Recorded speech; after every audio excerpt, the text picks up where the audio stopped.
चलिए आज हम लोग पढ़ेंगे नेहरू रिपोर्ट। ध्यान दीजिए, ये नेहरू रिपोर्ट क्या है, ये इसको आप तभी समझ सकते हैं जब आप साइमन कमीशन को अच्छे से समझे होंगे। हम एक बार जल्दी जल्दी में साइमन कमीशन को समझा देते हैं कि साइमन कमीशन का जो गठन है 8 नवंबर 27 ईस्वी को हुआ था और लॉर्ड बर्कनहेड की अनुशंसा पर जो है इसका गठन किया गया। और इसमें टोटल कितने मेंबर थे? 7। कितने थे? 7। और सातों के सातों अंग्रेज थे, गोरे थे, इसको श्वेत कमीशन के नाम से भी जाना जाता है। इसको बारी बारी से आप लोग को सारा चीज बता दिया गया कैसे वो भारत में उसका आगमन हुआ और उसके बाद भारत में इसका क्या मतलब रिजल्ट रहा, क्या मतलब इसका विरोध कैसा रहा, नहीं रहा, किसका मृत्यु हुआ नहीं हुआ, अपना रिपोर्ट इसने कब प्रस्तुत किया, नहीं किया, रिपोर्ट में क्या था, सारा चीज आपको बता दी। इसी क्रम में जब साइमन कमीशन का जोरदार तरीके से विरोध हो रहा था, तो भारतीयों के द्वारा जब विरोध हो रहा था तो उस टाइम भारत के जो भारत के सचिव थे, ब्रिटिश सरकार के सचिव थे, उसका नाम था लॉर्ड बर्कनहेड। आप लोग लिख लेंगे, उसका नाम था Lord Birkenhead. Lord Birkenhead, Lord Birkenhead, ध्यान देंगे। लॉर्ड बर्कनहेड ने भारतीयों को यह कहा, भारतीयों को यह सलाह दिया या बोल सकते हैं भारतीयों को ये कहा कि या चुनौती दिया कि आप लोग को अगर इतना ही एतराज है, इतना ही दिक्कत है, इतना ही तकलीफ है, तो क्यों नहीं आप लोग ऐसा संविधान बना लेते हैं जो आप लोग के भारत के हर एक नागरिक को या हर एक समूह को, हर एक संगठन को मंजूर हो। तो भारतीयों ने इस चीज को एक्सेप्ट किया और उन्होंने सोचा कि क्यों ना एक संविधान बनाया जाए। ठीक है, तो इस संविधान बनाने का जो है कि इस चीज को एक्सेप्ट कर लिया गया, स्वीकार कर लिया गया भारतीयों के द्वारा कि हम लोग जो अपना एक संविधान बनाएंगे। ठीक है, इस संविधान बनाने के क्रम में अलग अलग मीटिंग हुई, पहले मुंबई में मीटिंग हुआ, फिर दिल्ली में हुआ, मतलब बहुत बार मीटिंग हुआ। फाइनली इसमें जो है संविधान बनाने के क्रम में एक 9 सदस्य वाली कमेटी बनी। कितने सदस्य वाली? तो आप लोग इसमें जो सदस्य था, कितना सदस्य था? 9 सदस्य था। 9 सदस्य वाली एक कमेटी बनी। इस कमेटी के जो अध्यक्ष बने, इसके जो अध्यक्ष बने, वो अध्यक्ष बने मोतीलाल नेहरू। कौन बने? मोतीलाल नेहरू। ये मोतीलाल नेहरू वही है पंडित जवाहरलाल नेहरू के पिताजी। क्योंकि ये कमेटी मोतीलाल नेहरू की अध्यक्षता में 9 सदस्य वाली बनी और अध्यक्ष इसके मोतीलाल नेहरू थे, इसलिए इस रिपोर्ट को नेहरू रिपोर्ट के नाम से भी जाना जाता है। जब ये कमेटी बना, इसकी अध्यक्षता मोतीलाल नेहरू कर रहे थे, रिपोर्ट का नाम तो नेहरू रिपोर्ट हो गया। और फाइनली इन्होंने जो है कि 10 अगस्त 1928 ईस्वी को 10 अगस्त 1928 ईस्वी को रिपोर्ट पेश किया। क्या किया? रिपोर्ट जो है अपना पेश किया या रिपोर्ट प्रस्तुत किया। रिपोर्ट प्रस्तुत किया किसने? ये मोतीलाल नेहरू ने अपना रिपोर्ट प्रस्तुत किया। और इस चीज को ध्यान दीजिए क्या हुआ, इस चीज को जो है कि बहुत जगह इसको स्वीकार भी किया गया, बताया गया कि हाँ सही है, क्या है, नहीं है। लेकिन फाइनली इस चीज को दिसंबर 1928 ईस्वी में कांग्रेस का एक मीटिंग हुआ, इसमें इस चीज को जो है कि नकार दिया गया या इसको एक्सेप्ट नहीं किया गया। क्यों नहीं एक्सेप्ट किया गया? उसका रीजन ये है कि इसमें कारण दे दिया गया सांप्रदायिकता। सांप्रदायिकता मतलब क्या कि हिंदू का एक अलग, हिंदू महासभा का एक अलग डिमांड हो गया, मुस्लिम लीग का अलग डिमांड हो गया, सिख लोग का अलग डिमांड हो गया, सभी लोगों का अलग अलग अपना अपना डिमांड हो गया। और अंततः जो है कि इस चीज को खारिज कर दिया गया, मतलब समाप्त कर दिया गया। किसको? नेहरू रिपोर्ट को। इसको एक्सेप्ट नहीं किया गया। हम लोग जानेंगे इसमें क्या था। और साथ ही साथ जो मोतीलाल नेहरू के जो पुत्र थे या बेटे थे जवाहरलाल नेहरू और साथ ही साथ सुभाष चंद्र बोस और भी कुछ राष्ट्रवादी युवा नेता थे, जिसको जो है कि इस नेहरू रिपोर्ट में मतलब उतना सहमति या बोल सकते हैं उतना समर्थन नहीं था, नहीं के बराबर ही था। अब हम लोग जानते हैं नेहरू रिपोर्ट था क्या जिसका समर्थन सबको नहीं दे रहे थे। तो इस नेहरू रिपोर्ट में ये बात कहा गया था कि डोमिनियन स्टेटस का बात कहा गया था। तो डोमिनियन स्टेटस क्या होता है? आप लोग देखिएगा, डोमिनियन स्टेट या स्टेटस, ये क्या होता है कि रक्षा संचार और विदेशी सेवा या विदेश सेवा, रक्षा संचार और विदेश सेवा, ये तीनों चीज अंग्रेज के हाथों में रहेगा, मतलब ब्रिटिश सरकार के हाथों में रहेगा। मतलब कहने का मतलब ये है, नेहरू रिपोर्ट में ये था कि रक्षा संचार और विदेशी सेवा, ये तीनों प्रमुख चीज, ये जो तीनों प्रमुख चीज है रक्षा संचार और विदेशी सेवा, ये तीनों प्रमुख चीज विदेशी सरकार अर्थात अंग्रेजी सरकार या ब्रिटिश सरकार के हाथों में रहेगा। बाकी चीज जो है वो भारत के लोगों के हाथों में रहेगा। जैसे आप समूह बना सकते हैं, आप समाचार पत्र निकाल सकते हैं, मतदाता को अधिकार दिया जाएगा, अन्य भी बहुत सारी ऐसी चीजें हैं जो भारत के लोगों को अधिकार दिया गया। लेकिन जो मुख्य प्रमुख थे उसका नाम था रक्षा संचार और विदेश सेवा, ये किसके हाथ में चल गया? अंग्रेजों के हाथ में। इसी को क्या कहा गया? Dominion status. इसी चीज को लेके मोतीलाल नेहरू के जो बेटे थे पंडित जवाहरलाल नेहरू और सुभाष चंद्र बोस और अन्य कई राष्ट्रवादी युवा नेता इससे क्या थे, नाराज थे, क्योंकि उन लोग को चाहिए था पूर्ण स्वराज, या बोल सकते हैं पूर्ण स्वाधीनता चाहिए था, पूरी आजादी चाहिए था उन लोग को, ठीक है। इसलिए उन लोग क्या किए, नेहरू रिपोर्ट का क्या किए, विरोध किए। और साथ ही आप ये भी देखिए कि जब कांग्रेस नेहरू रिपोर्ट को कांग्रेस की मीटिंग में नेहरू रिपोर्ट को जब प्रस्तुत किया गया तो सांप्रदायिकता के आधार पर इसको क्या कर दिया गया, बहिष्कार इसका किया गया, इसको खारिज कर दिया गया। क्लियर। अब ध्यान दीजिए, नेहरू रिपोर्ट किसके कहने पर लाया गया था, लॉर्ड बर्कनहेड। इस लॉर्ड बर्कनहेड ने 27 नवंबर 1927 ईस्वी को 27 नवंबर 1927 ईस्वी को कहा था। इसमें कितने सदस्य थे टोटल, अध्यक्ष कितने, अध्यक्ष कौन थे, मोतीलाल नेहरू। इस रिपोर्ट को क्या कहा गया, क्या कहा गया, नेहरू रिपोर्ट। क्या कहा गया, इसको लिखिए पहले आप लोग जल्दी। सॉरी 27 नहीं, 24 नवंबर, डेट याद रखिए, 24 नवंबर।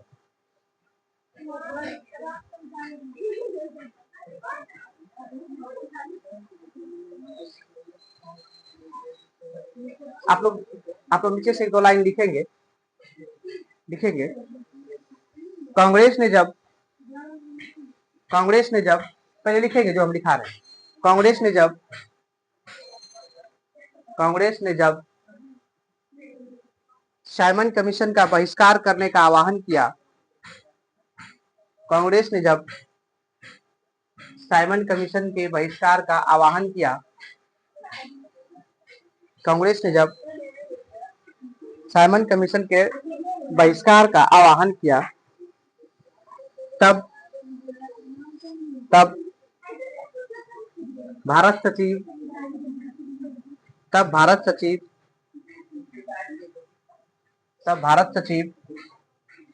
लॉर्ड बर्कनहेड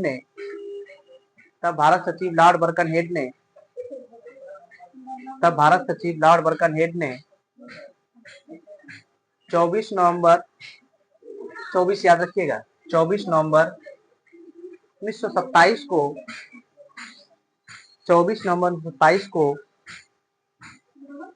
भारतीयों के सामने यह चुनौती रखी कि 24 नवंबर 1927 को भारतीयों के सामने यह चुनौती रखी कि वे एक ऐसे संविधान का निर्माण कर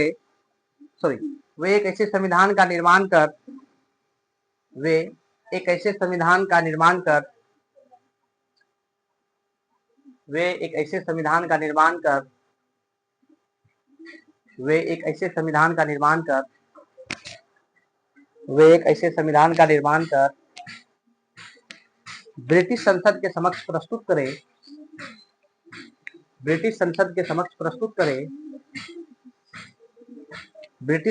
समक्ष प्रस्तुत करें जिसे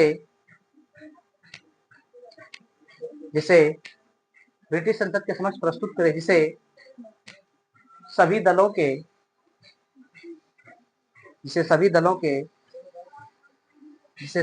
के सहमति और समर्थन प्राप्त हो।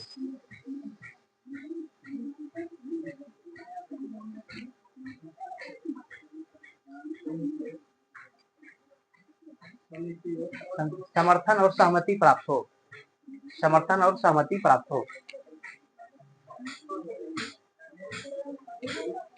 सहमति और समर्थन प्राप्त हो। देख लिए। चलिए, इसके कहने पर ये बात किसके द्वारा कहा गया था, लॉर्ड बर्कनहेड। कब कहा गया था, 24 नवंबर 1927 को। अच्छा, इस कमेटी में टोटल कितने मेंबर थे, 9। अध्यक्ष कौन थे, इसलिए इस कमेटी का क्या नाम, इस रिपोर्ट का क्या नाम पड़ गया, कब प्रस्तुत किया गया था, 10 अगस्त 1900। अच्छा, इसमें क्या मेन डिमांड क्या था, डोमिनियन स्टेटस। लेकिन क्या मिला, क्या नहीं मिला। इसमें डोमिनियन स्टेटस क्या होता है, रक्षा, संचार और विदेश सेवा किसके पास होगा, किसी अन्य के पास, मतलब अंग्रेज के पास या ब्रिटिश सरकार के पास। लेकिन इस चीज को लेके ध्यान दीजिए, इस चीज को लेके जवाहरलाल नेहरू खुश नहीं थे। जवाहरलाल नेहरू का कहना था कि हम लोगों को डोमिनियन स्टेटस नहीं चाहिए, हम लोगों को क्या चाहिए, पूर्ण स्वाधीनता चाहिए। जवाहरलाल नेहरू, सुभाष चंद्र बोस और अन्य युवा नेता जो है, इन लोगों को क्या चाहिए था, पूर्ण स्वाधीनता। ठीक है, इसके लिए जवाहरलाल नेहरू और अन्य लोगों ने एक संघ बनाया था, इसको कहते हैं ऑल इंडिया इंडिपेंडेंस लीग। ठीक है, ऑल इंडिया, आप लोग लिख लीजिए, ऑल इंडिया इंडिपेंडेंस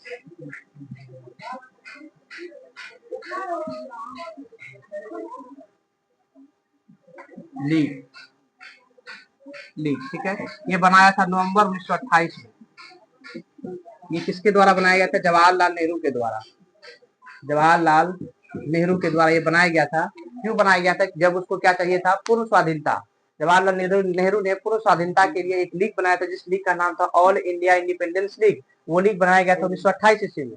क्यों बनाया? क्योंकि उसको डोमिनेट स्टेटस नहीं चाहिए था, उसको क्या चाहिए था? पूर्ण स्वाधीनता, मतलब पूर्ण आजादी, पूरी तरीके से वो अंग्रेजों के चंगुल से छूटना चाहते थे, निकलना चाहते थे। इसलिए उन्होंने एक कमेटी बनी, लीग बनी, जिसका नाम क्या था? All India independence league. कब बने? नवंबर 1928 ईस्वी में। ठीक है, नवंबर 1928 में।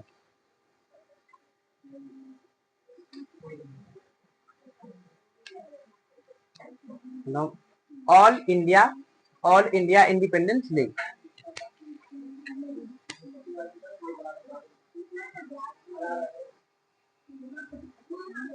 चलिए ध्यान दीजिए, अब आपको लिखना कैसे ये समझिए। देखिए, आप लिखेंगे कि जब कांग्रेस ने जब साइमन कमीशन का बहिष्कार करने का आह्वान किया, तो जो भारत के सचिव थे, उसका नाम था Birkenhead, Lord Birkenhead. Lord Birkenhead ने यह बात कही, यह चुनौती रखी कि अगर आप लोग को इतना तकलीफ है, इतना दिक्कत है, तो आप लोग भारतीयों से यह कहा कि आप अपना एक संविधान तैयार करें। इस कब कहा था? 24 नवंबर 1927, याद रखेंगे, कहा। इस चीज को भारतीयों के द्वारा एक्सेप्ट कर लिया गया और एक 9 सदस्यीय कमेटी बनी। क्या बनी? कमेटी बनी। अनेक मीटिंग होने के बाद 9 सदस्यीय कमेटी बनी। इसकी अध्यक्षता कौन कर रहे थे? मोतीलाल नेहरू। क्योंकि इसकी अध्यक्षता मोतीलाल नेहरू कर रहे थे, इसलिए इस रिपोर्ट का नाम क्या पड़ गया? नेहरू रिपोर्ट। नेहरू रिपोर्ट 10 अगस्त 1928 ईस्वी को पारित प्रस्तुत किया गया।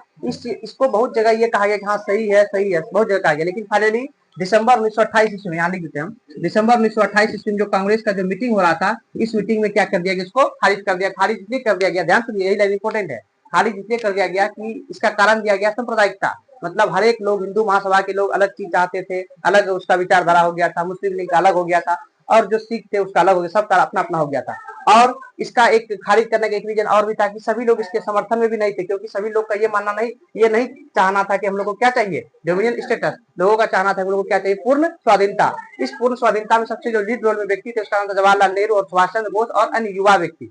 इसलिए उन लोगों ने एक कमेटी बनाई, एक लीग बनी, जिसका नाम क्या था? All India independence league. कब बना? नवंबर 1928 ईस्वी। ठीक है, ये सब होने के बाद फाइनली अब मोहम्मद अली जिन्ना का आप लोग नाम सुने होंगे, उसका भी एक अलग विचारधारा हो गया। वो भी क्या कर दिए? इससे टूट-फूट हो गए और उन्हें एक अपनी 14 सूत्री मांग रख दी, जो आगे जाके हम लोग नेक्स्ट क्लास में लोग पढ़ेंगे। ठीक है, तो लिखना कैसे बता दिए हम। कब आया नेहरू रिपोर्ट? 1928 में, 10 अगस्त 1928 में। अध्यक्ष कौन? मोतीलाल। सदस्य कितने थे? किसके कहने पर? Lord Birkenhead. तो इसके कुछ महत्व हैं, ठीक है, वो आपको हम दिखाते हैं। ये लिख लीजिए, उसके बाद हम हेडिंग मारते हैं।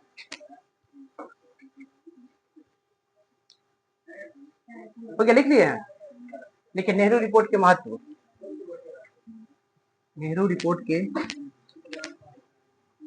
नेहरू रिपोर्ट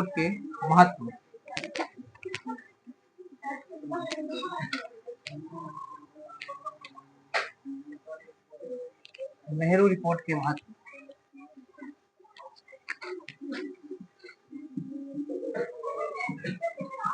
नेहरू रिपोर्ट के महत्व। पहला लिखिए, लिखिए पहला, भारत के लिए, ये हेडिंग मारिए, लिखिए, भारत के लिए, भारत के लिए, भारत के लिए पहली बार, भारत के लिए पहली बार संवैधानिक मसौदा तैयार किया गया। भारत के लिए पहली बार संवैधानिक मसौदा तैयार किया गया। भारत के लिए पहली बार संवैधानिक मसौदा तैयार किया गया। नेक्स्ट, नेक्स्ट लिखेंगे, नेक्स्ट लिखेंगे दूसरा पॉइंट,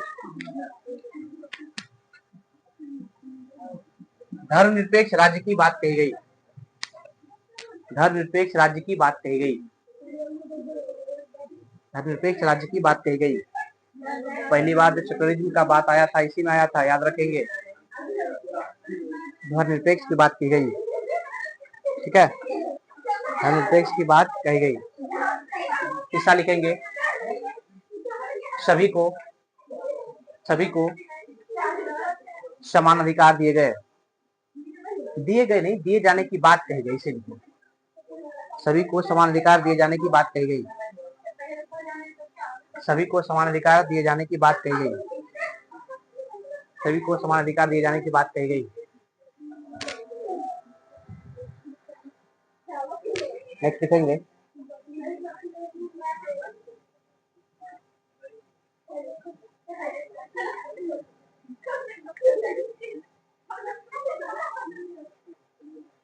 पाकिस्तान का नींव, यहीं से स्टार्ट हो गया डिमांड। ठीक है, पाकिस्तान की नींव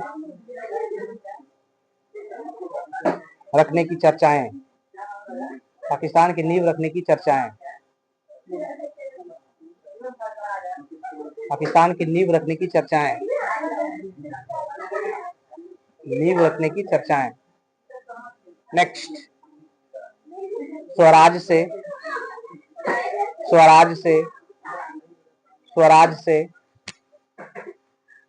पूर्ण स्वाधीनता का सफर, स्वराज से पूर्ण स्वाधीनता का सफर, स्वराज से पूर्ण स्वाधीनता का सफर, स्वराज से पूर्ण स्वाधीनता का सफर, स्वराज से पूर्ण स्वाधीनता का सफर। ठीक है, चलिए हो गया। ये पॉइंट कुछ याद रखिएगा, अगर क्वेश्चन देख लीजिए किस फॉर्म में आया हुआ तो उस अकॉर्डिंग से लिखेंगे। एक बार हम लोग जल्दी में देख लेते हैं, ध्यान दीजिए। नेहरू रिपोर्ट आया कब? प्रकाशित मतलब प्रस्तुत कब किया गया? 10 अगस्त 1928 को। अच्छा, किसने कहा कि भारतीयों को एक ऐसा संविधान बनाना चाहिए जो सभी को मंजूर हो? उसका नाम क्या था? Lord Birken head. Lord Birken head कौन थे? भारत में सचिव थे। कौन थे? सचिव थे। कब कहा उन्होंने? 24 नवंबर 1927। जोर से बोलिए, 24 1927। अच्छा, इस कमेटी में कितने सदस्य थे? कितने थे? 9। इसके अध्यक्ष कौन थे? इसलिए इसका नाम क्या पड़ गया? नेहरू रिपोर्ट। अच्छा, नेहरू रिपोर्ट को एक्सेप्ट किया गया नहीं किया गया? नहीं किया गया। किसमें? कांग्रेस की जो कांग्रेस का जो अधिवेशन हुआ था उसमें दिसंबर 1928 में इसको क्या किया गया? रद्द कर दिया गया। क्या चीज के आधार पर? सांप्रदायिकता के आधार पर। सबको अपने अपने बढ़ गया था। ठीक है, उसके बाद इसमें बताया, जिसमें मेन जो नहीं मानने का या उसको रद्द करने का जो मेन कारण था क्या था? Dominion status. इसका मतलब था रक्षा, संचार और विदेश सेवा किसके पास रहेगा? ब्रिटिश सरकार के पास रहेगा, बाकी सब किसके पास? भारतीय के पास। लेकिन अंततः ध्यान दीजिए ये लाइन, फाइनली इसको फिर भी नहीं मान रहे थे अंग्रेजों द्वारा, फिर भी इसको माना नहीं जा रहा था। तब जो मोतीलाल नेहरू थे, जो कांग्रेस का अध्यक्षता कर रहे थे, उसने 31 दिसंबर 1930 ईस्वी तक, याद रखिएगा, 31 दिसंबर 1930 ईस्वी तक अंग्रेजों को लास्ट मौका दिया था कि आप लोग अगर 31 1930 ईस्वी तक इसको एक्सेप्ट कर लेंगे तब हम लोग ठीक है, मतलब कुछ कोई आंदोलन नहीं करेंगे। अगर इसको एक्सेप्ट नहीं किया गया तो हम लोग असहयोग, अहिंसक असहयोग जो है स्टार्ट कर देंगे। लेकिन इस 30 को कुछ दिनों के बाद जवाहरलाल नेहरू और सुभाष चंद्र बोस के कहने पर या दबाव में इसको 31 दिसंबर 1931 तक बढ़ा दिया गया। 31 1931 कर दिया गया। और अगर इतना तक में अगर आप लोग नहीं मानेंगे तो हम लोग कौन सा क्या स्टार्ट कर देंगे? असहयोग, अहिंसक असहयोग स्टार्ट कर देंगे। लेकिन ये नहीं हुआ। उसके बाद पंडित जवाहरलाल नेहरू ने, आप लोग जानते होंगे कि रावी नदी के लाहौर अधिवेशन में रावी नदी के तट पर रात्रि के 12 बजे पूर्ण स्वाधीनता का क्या कर दिया? मतलब बिगुल फूंक दिया, है ना। जो बाद में हम लोग इसी चीज में करते करते हम लोग 26 जनवरी को, 26 नवंबर संविधान बना था, लेकिन हम लोग लागू कब किए थे? 26 जनवरी को। इसका एक अलग कहानी, वो हम बता देंगे। ठीक है, फिलहाल फोकस करेंगे नेहरू रिपोर्ट पे। कब आया? 10 अगस्त 1928। नेहरू रिपोर्ट की जो अध्यक्षता कर रहे थे, कौन कर रहे थे? मोतीलाल नेहरू। मोतीलाल नेहरू कौन थे? जवाहरलाल नेहरू के पिताजी। नेहरू जो रिपोर्ट की कमेटी जो बनी थी, कितने सदस्य थे? जोर से बोलिए, फिर से बोलिए। 9। अध्यक्ष कौन थे? कब आया? प्रस्तुत कब किया? 10 अगस्त 1900। अच्छा, किसके कहने पर मसौदा तैयार किया जा रहा था? Lord Birken head. कब कहा था ये बात? 24 नवंबर 1927। 24 1927। क्लियर? ठीक, थैंक यू, बाय बाय, बंद कर दो।